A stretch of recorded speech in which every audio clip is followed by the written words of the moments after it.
Eu começo com as principais notícias e os destaques do dia. Vamos lá? A Câmara deve votar ainda hoje um projeto que prevê ajuda financeira aos estados e municípios no combate à pandemia do coronavírus. Considerado uma bomba pelo governo federal, esse pacote prevê envio de recursos federais aos estados e municípios sem a exigência de uma contrapartida, como corte de gastos com servidores, por exemplo. Esse pacote tem apoio de Rodrigo Maia, que é o presidente da Câmara. Hoje, governadores e prefeitos do Partido dos Trabalhadores fizeram uma videoconferência para discutir a situação dos estados e municípios. O ex-presidente Lula também participou. A gente vai conferir alguns trechos.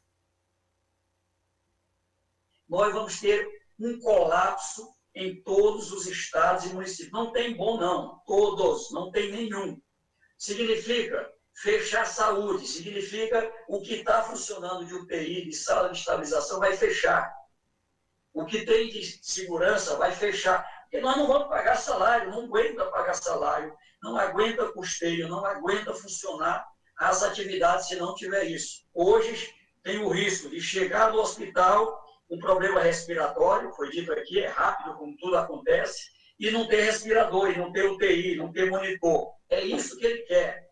Claramente, eu demorei muito a entender isso. Mas é isso, não tem outra conversa. Há uma estratégia de levar o país a um caos, uma convulsão social. E o Congresso tem que ter a coragem, o Supremo não tem que ter a coragem. Eu estava conversando com os ministros do Supremo.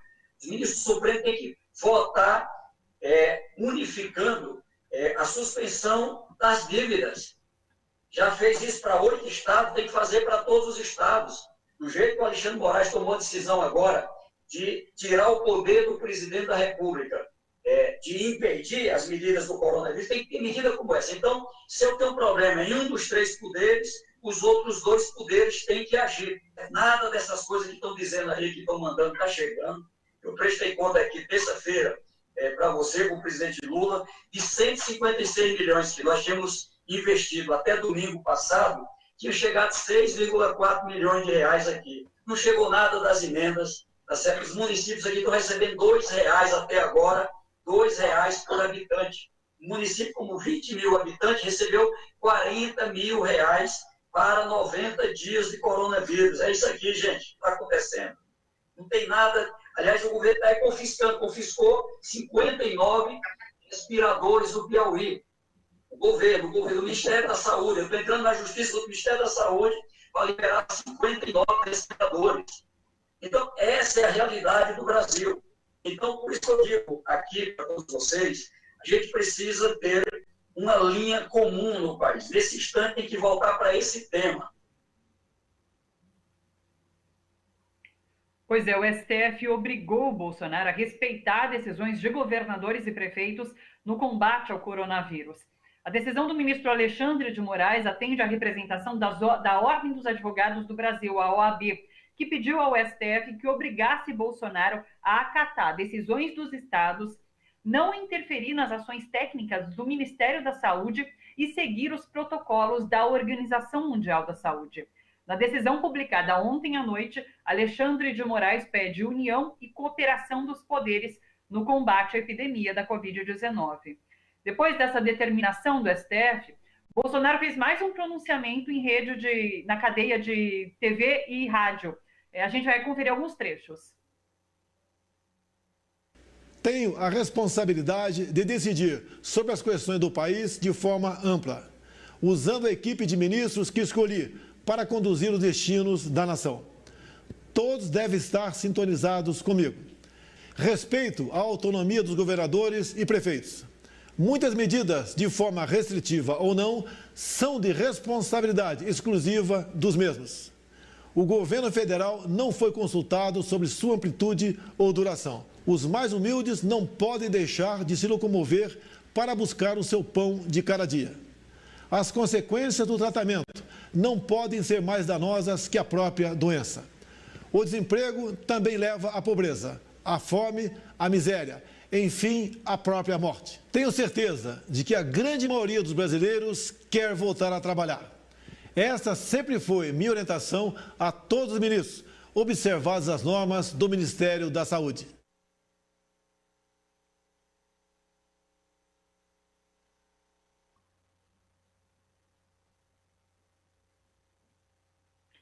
Luiz Henrique Mandetta, o ministro da Saúde, disse ontem que o comando das ações do governo de combate ao coronavírus está nas mãos do presidente.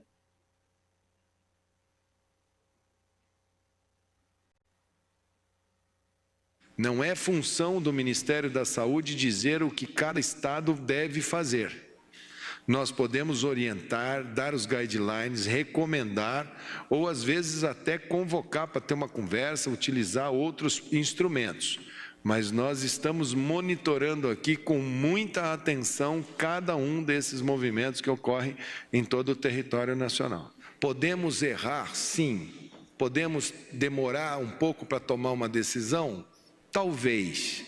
Podemos tomar uma decisão precoce, precipitada e nos arrepender ali na frente? Talvez. Podemos errar e acertar juntos. Consciência, foco, disciplina. E a todos aqueles que estão com os ânimos mais exaltados, deixar claro, aqui está tudo bem. Nós estamos olhando pelo para-brisa e essa estrada a gente vê que vai ter dias muito duros, muito difíceis. E quem comanda esse time aqui é o presidente Jair Messias Bolsonaro. Esse então foi Luiz Henrique Mandetta, o ministro da Saúde, dizendo ontem, durante a coletiva, que o comando das ações do governo de combate ao coronavírus está nas mãos do presidente. Uma última notícia, o Ministério da Saúde mantém a proibição de doação de sangue por homossexuais. Com baixa de estoque nos hemocentros, a BBC Brasil questionou o Ministério sobre essa restrição. Numa nota, o Ministério reafirmou que homens que se relacionem com outros homens ficam impedidos de doar sangue por 12 meses, contados a partir do dia do relacionamento. Sobre tudo isso, a gente conversa agora com o ativista, com o jornalista William De Luca. Oi, William, tá comigo?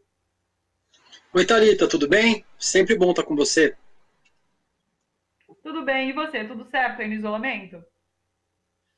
Tentando manter a sanidade, vendo série, trabalhando muito, fazendo muita coisa, mas respeitando o isolamento social. É a única coisa que a gente pode fazer. Não existe outra coisa que a gente possa fazer contra essa pandemia de coronavírus hoje, além do isolamento. Então, estou tentando manter o máximo possível. É isso. E é sobre isso que eu queria conversar com você em relação ao posicionamento de Bolsonaro. Ontem, nessa coletiva, nesse pronunciamento em cadeia de rádio e TV, ele tenta, a partir da cloroquina, se descolar de possíveis efeitos negativos do isolamento social. A gente sabe que o isolamento vai trazer consequências negativas para o comércio, para a economia de fato. Mas, no momento, como você mesmo disse, é a medida que está sendo indicada para combater essa pandemia, para que ela se torne mais grave. E os governos estaduais estão adotando o isolamento por conta disso. Então, parece que ele quer culpar os governos estaduais por conta de possíveis impactos na economia e trazer a cloroquina como a grande salvadora dessa pandemia que vivemos. Parece duas coisas. Parece que a oposição e quem não é alinhado ao governo de Jair Bolsonaro quer que o Brasil sofra economicamente e a gente negue que isso vai acontecer e que a gente não quer que a cloroquina funcione para tratar o coronavírus. Ambas as coisas são mentira. Todo mundo quer que a cloroquina funcione. Todo mundo quer que outro medicamento funcione. O problema é que para um medicamento funcionar, ele precisa ter estudo. Você não pode oferecer a um paciente um tratamento com medicamento se você não tiver estudo sobre a eficácia dele. Hoje, inclusive, eu compartilhei nas minhas redes sociais um estudo que foi publicado numa das principais revistas médicas do mundo, a BMJ. E esse texto, esse editorial, fala sobre esse tratamento com a hidroxicloroquina e com a cloroquina para o coronavírus. O título desse editorial é: o uso desses medicamentos é prematuro e potencialmente prejudicial. Esses dois especialistas que fazem esse editorial falam sobre como o uso da cloroquina pode parecer a princípio no uso diário, no uso clínico efetivo, mas a longo prazo pode trazer efeitos negativos. Não se sabe quais são os efeitos da cloroquina porque não se estudou o suficiente ainda para fazer isso. E quanto aos problemas econômicos, quanto aos danos econômicos, os Estados Unidos está enfrentando a maior onda de desemprego da sua história. Nem no crush de 29 no crash de 29, a gente teve um desemprego tão alto nos Estados Unidos. Isso significa o quê? Significa que o Estado precisa agir. E o Bolsonaro diz, as pessoas precisam sair para comprar o pão, precisam sair para ganhar o pão, precisam sair para ganhar o prato de comida. Não é isso que elas têm que fazer. O Estado precisa garantir para as pessoas. E aí tem milhares, dezenas, centenas de formas de fazer isso. Do governo conseguir recursos para fazer isso, emergencialmente, para garantir que as pessoas fiquem em casa. Repetindo, todos os especialistas do mundo confirmam que não há tratamento para o coronavírus, não há um remédio para o coronavírus, não existe um remédio pronto. Esse texto que eu citei lá da BMJ termina dizendo o seguinte: precisamos de melhores ensaios clínicos controlados e randomizados, e que, por enquanto, exceto por medidas de suporte, a infecção do SARS-CoV-2 é essencialmente intratável, ou seja, não existe um medicamento que seja feito pro tratamento do coronavírus. Obviamente tem pessoas se curando, sendo tratadas de outras formas, mas pro coronavírus especificamente não há tratamento. O Bolsonaro insiste nisso para construir uma narrativa política e para receber, eventualmente, caso a cloroquina se prove eficaz no combate ao coronavírus, não é sozinha, né? Já está provado que sozinha nenhum remédio é eficaz. Ele quer ficar com o ganho político de uma possível eficácia dessa cloroquina. Já foi colocado que a cloroquina pode ser utilizada em tratamento desde que a pessoa de fato esteja hospitalizada num nível já avançado da Covid, né? E para isso ela precisa ter o leito hospitalar, ela precisa ter disponibilidade de leito hospitalar no hospital. E daí a gente vê o governador do Piauí, o Wellington Dias, falando que o governo federal, até o momento, não disponibilizou recursos para os estados, principalmente do Nordeste, para que eles lidem com essa situação de falta de leito hospitalar. Então, é uma briga política que vai acabar prejudicando diretamente a população. Eu já falei isso aqui com você, inclusive. Tem regiões do interior do Brasil que tem um respirador para 100 mil habitantes. Aí você imagina se, sei lá, numa região de 160 mil habitantes, se você tem 5% das pessoas desenvolvendo esses sintomas mais graves do coronavírus, que precisam de UTI, de intubação, de respirador, você vai ter 800 pessoas doentes. E aí você tem 800 pessoas doentes para um respirador, 2 respiradores, 3 respiradores. O que vai acontecer? Vai acontecer o que acontece nos Estados Unidos, vai acontecer o que acontece na Itália, na França, na Espanha. Essas mortes nesses países não se dão só porque o coronavírus é potencialmente fatal, mas também porque não há insumo médico para tratar as pessoas. E as pessoas no Brasil, hoje, inclusive, antes de começar o programa, a gente estava conversando sobre isso, no Brasil tem gente que está na rua. Eu recebi vídeos do Brasil inteiro hoje, de lugares do Brasil onde parece que é dia normal, as pessoas estão andando tranquilamente, e daqui a pouco, daqui uma semana, 10 dias, essas pessoas vão desenvolver os sintomas, algumas delas vão desenvolver os sintomas mais severos, vão para os hospitais, vão para os postos de saúde, e a gente vai ver exatamente o que está acontecendo na Itália, exatamente o que está acontecendo nos Estados Unidos. 1.000 mortes por dia, 1.500 mortes por dia, 2.000 mortes por dia. As pessoas não estão se atentando à tragédia, achando que 10 mortes por dia, 20 mortes por dia, ou 400 mortes por dia, como a gente tem hoje, 150 como a gente tem hoje, é um número baixo. Só que em todos os outros países também aconteceu isso. O número de mortes começou baixo e depois foi aumentando. De ontem para hoje, em 24 horas, 2.700 novos casos. É quase o dobro do que a gente teve de anteontem para ontem. Então a doença está se espalhando rapidamente e a gente vai ter, infelizmente, graças à irresponsabilidade do Bolsonaro, que incentiva as pessoas a ir para a rua e oferece essa cloroquina como se fosse uma salvação para essa doença, e não é. A única solução agora é o isolamento social.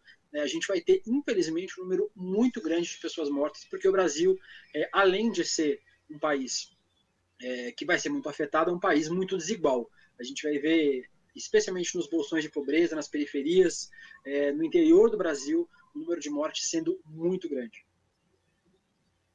Para além disso, tem a subnotificação, né? Então, a gente tem um número oficial, mas não sabe até que ponto as pessoas estão sendo testadas, se há testes para todo mundo e se há notificação dos casos e das mortes. Para além disso tudo, então, tem a subnotificação. Outra coisa que eu queria conversar com você, William, você é ativista também LGBT. E daí a gente tem essa decisão do Ministério da Saúde agora de que homossexuais não podem fazer doação de sangue, mesmo os hemocentros estarem com problemas em relação ao estoque de sangue. E o STF estava para decidir sobre isso. Existiu uma discussão no STF, mas essa decisão foi adiada, né? Então, essa discussão já está acontecendo, né? Ela é antiga, o movimento LGBT faz essa discussão há muito tempo e não existe nenhuma indicação técnica, científica, que faça com que homens gays não possam doar sangue, a menos que não tenham relacionamento com outros homens em 12 meses. Não tem nenhuma evidência científica, nenhuma estatística para isso. A única coisa que existe é a homofobia institucional, e infelizmente o SUS ainda prefere, desde sempre, o SUS prefere que as pessoas morram, como está acontecendo em relação ao coronavírus, do que recebam doações de homens gays. Não funciona para mulheres lésbicas, nesse caso, é especificamente para homens que fazem sexo com outros homens. Existe essa restrição de não poder doar sangue no período de 12 meses, obviamente inviabilizando essas doações. Não existe outra explicação para isso, além de homofobia institucional, o que é triste num país que tem um baixo estoque de sangue, precisa de sangue, tem muito homossexual que quer doar sangue, que quer colaborar, que quer ajudar a salvar vidas, mas é impedido por conta dessa determinação aqui do sistema de saúde no Brasil. É bastante lamentável. William, muito obrigada, sempre bom conversar com você, um beijo e até a próxima. É sempre bom falar com você, com o pessoal da TVT. Um beijo para vocês todos. Fiquem em casa. Se precisarem sair, saem só em emergência. Lavem a mão voltando para casa. Pendura a roupa no varal. E principalmente não ouçam os conselhos do Bolsonaro em relação ao coronavírus. Tchau.